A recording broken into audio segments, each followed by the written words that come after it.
तो दोस्तों आज हम लोग पढ़ने जा रहे हैं ज्योग्राफी क्लास 7 का। तो याद रखना, जो लोग क्लास 6 का ज्योग्राफी जो लोग नहीं पढ़े हैं तो हमारे चैनल पर जाकर पढ़ लीजिए कि एक ही वीडियो में हम जो हैं क्या किए हैं, पूरा एक ही वीडियो में क्लास 6 जो है समाप्त किए। जो लोग नहीं देखे हैं उनसे, जो लोग नहीं देखे वो जाकर देख लीजिए। और याद रखना क्या है, हम जो है टेलीग्राम चैनल बनाए हैं। टेलीग्राम चैनल का नाम है छोटी लेटर से देना, सभी जो वर्ड जो है छोटे अक्षर से देना, में से 1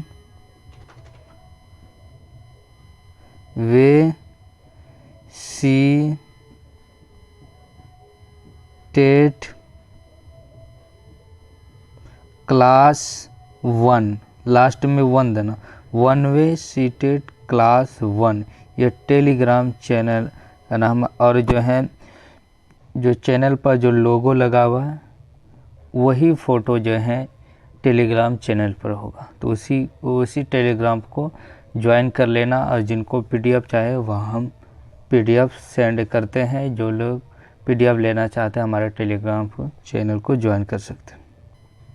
चलिए देखते हैं, अगर ये पीडीएफ लेना चाहते हैं वीडियो के बाद जो है टेलीग्राम पर चैनल पर इस पीडीएफ को भेज दिया जाएगा। तो चलिए देखते हैं, पहला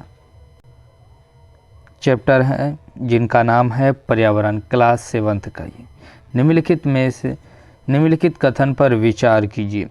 जो कुछ भी आप अपने आसपास देखते हैं वे सभी हमारे पर्यावरण के अंग हैं। पर्वत, नदियाँ, पेड़, प्राणी का निर्माण प्राकृतिक द्वारा किया गया। सड़क, कार, कपड़े, किताब आदि का निर्माण मानव ने किया है। उपयुक्त में से याद रखना सभी कथन सही। देखना, जो कुछ भी आप अपने आसपास देखते हैं, यानी कुछ भी अपने आसपास को नज़र डालिए, अगर वो कुछ भी है तो ये क्या है, पर्यावरण। ये सब हमारे पर्यावरण का ही हिस्सा है। पर्वत, नदियाँ, पेड़, प्राणी का निर्माण प्राकृतिक द्वारा किया जाता है। जैसे पर्वत का निर्माण मानव थोड़ा करता है, नदियाँ का निर्माण प्राकृतिक के द्वारा, पेड़ का निर्माण प्राकृतिक के द्वारा होता है, प्राणी का निर्माण ये भी प्राकृतिक के द्वारा। ये सब क्या है, प्राकृतिक द्वारा निर्माण किया गया है। ये सभी जो प्राकृतिक के द्वारा निर्माण, सड़क हो गया, कार हो गया, कपड़े हो गया, किताब आदि का निर्माण मानव निर्मित। जैसे सड़क कौन बनाता है, मानव बनाता है, कार मानव बनाता है। तो यह देखने में सभी कथन क्या हो जाएगा, सही हो जाएगा। जैसे देखते हैं, स्कूल, भवन, मेज, कक्षा में रखी कुर्सियां, यहाँ तक कि खुला मैदान, सड़क, कूड़ा करकट, मेरे दोस्त ये सभी हमारे पर्यावरण के अंग हैं। हाँ, शिक्षक ने कहा, लेकिन जरा रुको, कुछ वस्तुओं का निर्माण प्रकृति ने किया है, जैसे पर्वत, नदियाँ, पेड़, प्राणी, जबकि अन्य का निर्माण मानव ने किया है, जैसे सड़क, कार, कपड़े, किताब आदि। दूसरा नंबर क्वेश्चन को देखते हैं। पर्यावरण हमारे जीवन का मूल आधार है। पर्यावरण जो है हमारे जीवन का क्या है, मूल आधार है। क्योंकि यह हमें सांस लेने के लिए हवा प्रदान करते हैं, पीने के लिए जल प्रदान करते हैं, खाने के लिए भोजन एवं रहने के लिए भूमि प्रदान करते हैं। ये सभी कथन जो है क्या है, सही है। पर्यावरण हमारे जीवन का मूल आधार है। यह हमें सांस लेने के लिए हवा, पीने के लिए जल, खाने के लिए भोजन एवं रहने के लिए भूमि प्रदान करता है। तीसरा नंबर देखते हैं, मानव इस प्राकृतिक पर्यावरण में कैसे परिवर्तन करता है। यानी मानव जो है इस प्राकृतिक पर्यावरण में कैसे परिवर्तन, कार का धुआं वायु को प्रदूषित करता है, पानी को पात्र में एकत्रित किया जाता है, भोजन को बर्तनों में परोसा जाता है, और भूमि पर कारखानों का निर्माण, यानी भूमि पर कारखानों का निर्माण होता है। मानव कार, मील, कारखानों में एक बर्तनों का निर्माण करता है एवं बर्तन, यानी क्या है, मानव जो है कार, मील, कारखानों एवं बर्तनों का निर्माण करता है। तो याद रखना इनमें सभी कथन क्या है, सही है।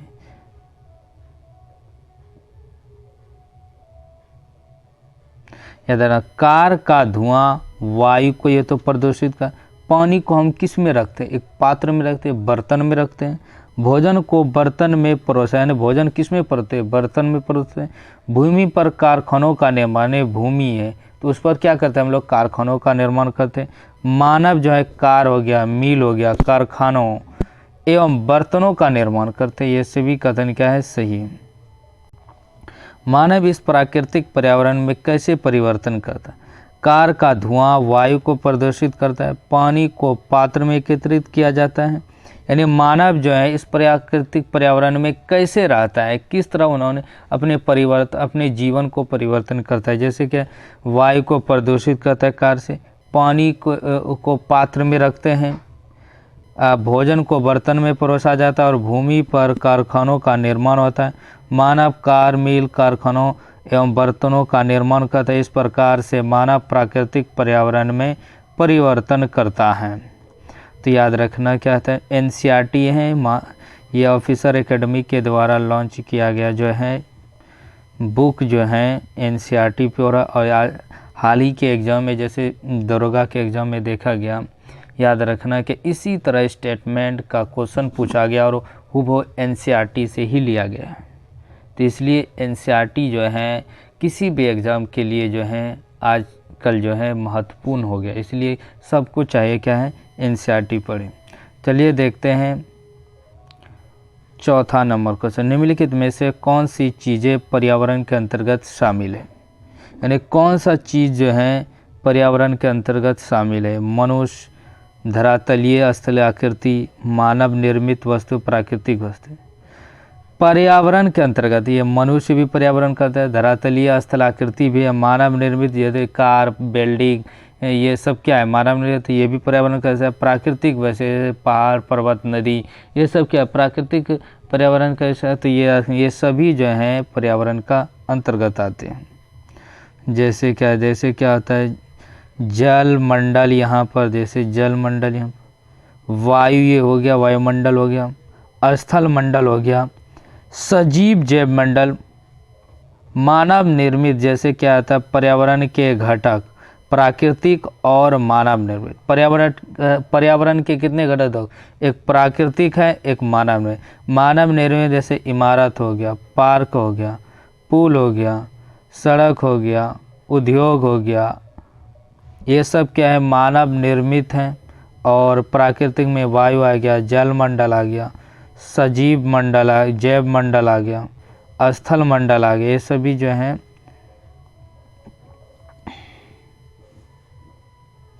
और याद रखना पर्यावरण के प्रमुख 3 घटक है। एक प्राकृतिक घटक भी है, एक मानव निर्मित घटक भी है और मानव खुद भी।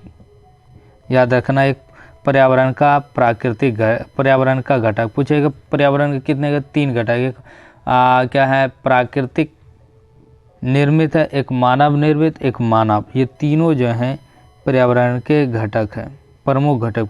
इनमें से कौन सा पर्यावरण के प्राकृतिक घटक नहीं, यानी प्राकृतिक घटक नहीं, सजीव, धर्म, वायु, जल। ये देखो सजीव चीज़ें, जो जिंदा चीज़ है वो सजीव चीज़ कहा जाता है। तो याद रखना ये तो प्राकृतिक घटक है। ये जल भी प्राकृतिक घटक, यानी जल जो है किसका, मानव थोड़ी बनाता है। तो वायु भी मानव थोड़ी, ये प्राकृतिक का देन है।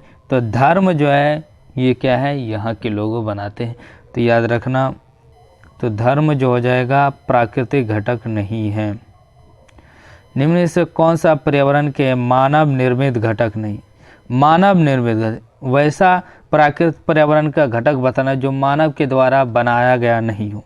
तो याद रखना उद्योग तो मानव के द्वारा बनाते हैं, पार्क भी, स्मारक भी, इनमें से कोई नहीं है। याद रखना इनमें से सभी जो है ये मानव के द्वारा बनाया गया नहीं बताना है। तो इनमें से कोई नहीं है।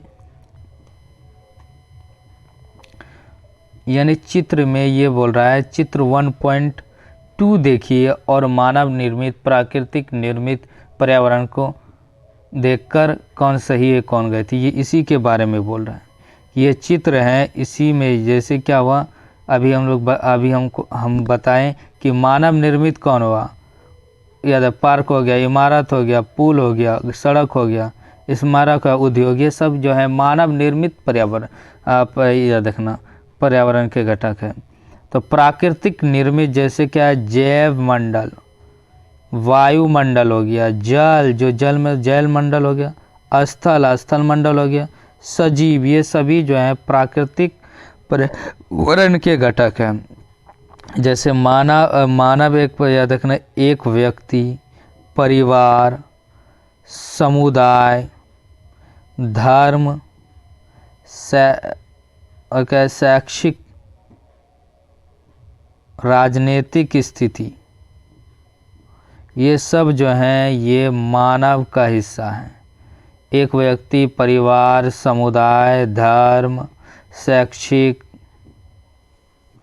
और राजनीतिक, ये सब मानव का हिस्सा है। तो ये तो पढ़ चुके हैं, ये भी पढ़ चुके हैं ना। अब 7वां नंबर को देखते हैं, 7वां नंबर क्वेश्चन को देखते हैं। पर्यावरण के संदर्भ में निम्नलिखित कथन पर विचार करना, आपको विचार करना।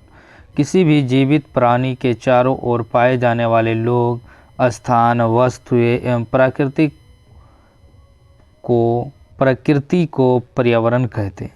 यानी किसी भी जीवित प्राणी के चारों, यानी जैसे हम मान लें एक जीवित प्राणी, हम लोग क्या एक जीवित प्राणी, तो यानी कि जीवित प्राणी की ओर पाए जाने वाले लोग हो, स्थान हो, वस्तुएं एवं प्राकृतिक को पर्यावरण कहते हैं, ये सही है। यह प्राकृतिक एवं मानव निर्मित परिघटनाओं का मिश्रण है। प्राकृतिक भी और मानव निर्मित दोनों पर्यावरण दोनों मिलकर बना है। प्राकृतिक पर्यावरण में पृथ्वी पर पाए जाने वाले जीवीय एवं अजीवीय दोनों परिस्थितियां सम्मिलित, यानी प्राकृतिक पर्यावरण में पृथ्वी पर पाए जाने वाले जीवीय और अजीवीय दोनों परिस्थितियां सही बात। जैसे जीवीय जैसे क्या, मनुष्य, जैसे क्या कहते हैं, जानवर हो गया, ये प्राकृतिक द्वारा बनाया गया है, तो ये क्या जीवीय हो गया। जैसे पर्वत, ये अजीवीय हो गया।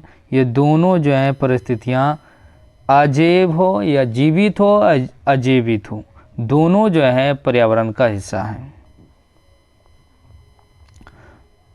मानवीय पर्यावरण में मानव की परस्पर क्रियाएं, उनकी गतिविधियां एवं उनके द्वारा बनाई गई रचना सम्मिलित है, सही है। तो याद रखना, यानी मानवीय पर्यावरण में क्या आते हैं, मानव की परस्पर क्रिया, यानी मानव जो परस्पर क्रिया करें, उनकी गतिविधियां एवं उनके द्वारा बनाई गई रचना, उनकी गतिविधियां, उनके द्वारा बनाई गई रचनाएं जो है सम्मिलित है, याद रखना। सभी कथन क्या है, सही। किसी भी जीवित प्राणी के चारों ओर पाए जाने वाले लोग, स्थान, वस्तु एवं प्रकृति को पर्यावरण कहते हैं। यह प्राकृतिक एवं मानव निर्मित घटनाओं का मिश्रण है। प्राकृतिक पर्यावरण में पृथ्वी पर पाए जाने वाली जीवीय अजीवीय दोनों परिस्थितियां सम्मिलित हैं, जबकि मानवीय पर्यावरण में मानव परस्पर क्रियाएं, उनकी गतिविधियां, उनके द्वारा बनाई गई रचना सम्मिलित है। निम्नलिखित कथन पर विचार कीजिए। जीवीय सजीवीय प्राणियों का संसार है, जैसे पादप एवं जंतु। जीवीय सजीवीय प्राणियों का संसार है, जैसे पादप एवं जंतु। अजीवीय निर्जीव पदार्थों का संसार है, जैसे स्थल। उपयुक्त में से कौन सा कथन सही है? दोनों कथन से। यानी क्या बोला है, जीवीय जो जीवित है, सजीव प्राणियों का संसार है, यानी जो जीवित है वो सजीव प्राणियों के अंतर्गत आते हैं, जैसे पादप जंतु, ये सजीव प्राणी के अंतर्गत आते हैं, तो ये तो सही है। अजीवीय जो जीवित नहीं है, निर्जीव पदार्थ का संसार में आते हैं, यानी निर्जीव, जीवित नहीं है, अजीवीय को निर्जीव संसार के अंतर्गत आते हैं। जैसे क्या तो पर्वत, क्या अजीवीय है, जीवित नहीं, लेकिन ये निर्जीव संसार के अंतर्गत हैं। स्थल जैसे तो याद रखना दोनों कथन क्या हो जाएगा, सही। जीवीय प्राणी में आते हैं सजीवीय प्राणियों का संसार। जीवीय जो है सजीव प्राणियों का संसार, पादप एवं जंतु। अजीवीय निर्जीव पदार्थों का संसार है। अजीवीय कहे तो वैसा संसार जो निर्जीव पदार्थों का संसार हो, जैसे स्थल। तब 9 नंबर क्वेश्चन को देखते हैं। पर्यावरण यानी एनवायरमेंटल शब्द की उत्पत्ति फ्रेंच शब्द एनवायरो या देखना एनवायरोनेर या एनवायरोनर से हुई है, जिसका अर्थ है, याद रखना, पड़ोस। क्या अर्थ है, जिसका अर्थ है, यानी पर्यावरण यानी इन्वायरमेंट शब्द की उत्पत्ति फ्रेंच शब्द एनवायरोनेर या एनवायरोनर से हुई, जिसका अर्थ है पड़ोसी। क्या देखना, पड़ोस या पड़ोसी। पर्यावरण यानी इन्वायरमेंट शब्द की उत्पत्ति फ्रेंच शब्द, कुछ किस शब्द से हुए थे, फ्रेंच शब्द एनवायरोनेर या इन्वायरोनेर से हुई, जिसका अर्थ है पड़ोस। 10वां नंबर देखते हैं क्वेश्चन को। निम्नलिखित में कथन पर विचार के भूमि, जल, वायु, पेड़ पौधे एवं जीव जंतु मिलकर प्राकृतिक पर्यावरण बनाते हैं। से भूमि हो गया, जल हो गया, वायु हो गया, ये सब क्या प्राकृतिक पर्यावरण बनाते हैं। पृथ्वी की ठोस प्रपटी या कठोर ऊपरी परत को स्थल मंडल कहते हैं। पृथ्वी का जो है याद रखना ठोस प्रपटी यानी ठोस, पृथ्वी के अंदर जो है मैग्मा है, यानी कि पूरा पृथ्वी का जितना भाग है ठोस है नहीं, पृथ्वी के ऊपर वाले भाग ठोस है नहीं, नीचे से देखना अगर ज्वालामुखी फूटता है तो मैग्मा जैसे निकलता है, धधकता द्रव पदार्थ निकलता है। तो पृथ्वी पर वो ठोस वाला भाग जो है ऊपरी परत को क्या कहा जाता है, यह क्या स्थल मंडल कहते हैं। तो याद रखना दोनों कथन क्या है, सही है।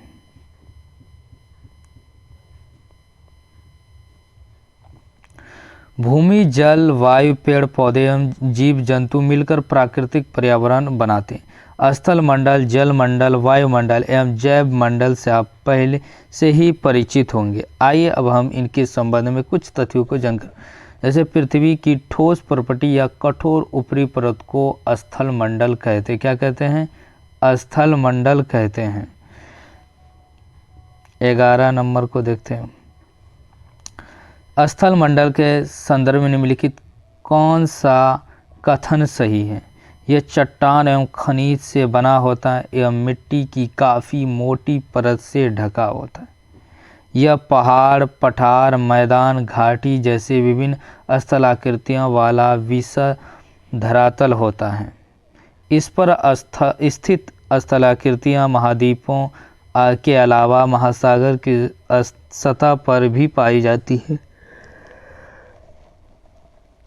तो याद रखना सभी कथन क्या हो जाएगा, याद रखना क्या बोला, इनमें से कौन सा कथन सही है। तो याद रखना 2 और 3 सही है। पहला क्यों गलत है देखते, ये चट्टानों एवं खनिजों से बना होता है, मिट्टी की काफ़ी मोटी परत से ढका होता है। चट्टानों एवं खनिज एवं मिट्टी से याद रखना है, तो इसका आंसर ये क्या हो जाएगा, गलत हो जाएगा। तो ये पृथ्वी की ठोस प्रपटी या कठोर ऊपरी परत स्थल मंडल कहती है, चट्टानों एवं खनिज से बना होता है एवं मिट्टी की पतली परत से ढका होता है। मोटी परत से नहीं ढका था, पतली परत से ढका होता। याद है, मिट्टी की जो है पतली परत से ढका होता, वहाँ लिखा था मोटी परत, इसलिए गलत ऑप्शन हुआ। ये पहाड़, पठार, मैदान, घाटी जैसी आदि विभिन्न स्थलाकृतियों वाले विषम धरातल होता है। यह स्थलाकृतियाँ महाद्वीपों के अलावा महासागर की सतह पर भी पाई जाती हैं। स्थल मंडल वह क्षेत्र है जो हमें वन, कृषि एवं मानव बस्तियों के लिए भूमि प्रदान करते हैं। याद रखना स्थल मंडल पे ही वन उगते हैं, मानव की बस्तियां भी स्थल मंडल पर बसते हैं। स्थल मंडल किसे कहते हैं, याद रखना पृथ्वी की वो प्रपटी जो मोटी हो, खनिज और मिट्टी की पतली परत से ढकी उसे स्थल मंडल कहते हैं। अभी हम लोग क्या है, घर बनाए, ये के वन उगाए, खेती करते, क्या स्थल मंडल के अंतर्गत आ गए। पशुओं को चरने के लिए घास स्थल प्रदान करता है। स्थल मंडल पे ही घास नहीं उगते हैं, तो ये क्या करते हैं, घास प्रदान करते पशुओं को चारण। यह खनिज संपदा का भी एक स्रोत, यानी स्थल मंडल यानी नीचे में क्या है, खनिज संपदा, तो ये भी प्रदान के। इनमें से सभी कथन क्या है, सही है। स्थल मंडल वह क्षेत्र है जो हमें वन, कृषि एवं मानव बस्तियों के लिए भूमि, पशुओं के चरने के लिए घास स्थल प्रदान करता है। यह खनिज संपदा का भी एक स्रोत है। निम्नलिखित कथन पर विचार करें। पृथ्वी के वायुमंडल का अस्तित्व उसके गुरुत्वाकर्षण बल के कारण है। वायुमंडल में परिवर्तन होने से मौसम एवं जलवायु में परिवर्तन होता है। पादप एवं जीव जंतु मिलकर जैव मंडल का निर्माण, जैसे पादप हो गया, जीव जंतु मिलकर जैव मंडल का निर्माण करते हैं। तो याद रखना ये सभी कथन क्या है, सही है। पृथ्वी के चारों ओर फैली वायु की पतली परत को वायुमंडल कहते हैं। पृथ्वी की चारों ओर फैली एक पतली परत को क्या कहते हैं, वायुमंडल कहते हैं। पृथ्वी का गुरुत्वाकर्षण बल अपने चारों ओर के वायुमंडल को थामे रखता है। यह सूर्य की झुलसाने वाली गर्मी, हानिकारक किरणों से हमारी रक्षा करता। कौन, वायुमंडल, यानी सूर्य से झुलसाने वाले गर्मी, हानिकारक किरणें से सुरक्षा हमें वायुमंडल करता है। इसमें कई प्रकार के गैस, जैसे धूल कण, याद है वायुमंडल में कई प्रकार के गैस भी होते हैं, धूल कण होते हैं, जलवाष्प भी उपस्थित रहते हैं। पूछेगा धूल कण, गैस, वायु, गैस हो गया, धूल कण और जलवाष्प, ये सभी जो है वायुमंडल में उपस्थित रहते हैं। वायुमंडल में परिवर्तन से मौसम एवं जलवायु में परिवर्तन, अगर वायुमंडल में परिवर्तन होगा तो मौसम में, जलवायु में भी परिवर्तन होगा। पादप एवं जीव जंतु मिलकर जैव मंडल या सजीव संसार का निर्माण करता है। यह पृथ्वी का वह संकीर्ण क्षेत्र है जहाँ स्थल, जल, वायु मिलकर जीवन को संभव बनाते। यह देखना, पृथ्वी का वह संकीर्ण क्षेत्र है, स्थल मंडल जो है पृथ्वी का वह संकीर्ण क्षेत्र है जहाँ स्थल, जल, वायु मिलकर अपना जीवन संभव बनाते हैं। 14 नंबर क्वेश्चन को देखते हैं। निम्नलिखित में कौन सा कथन पारितंत्र को सही तरीके से परिभाषित करता है?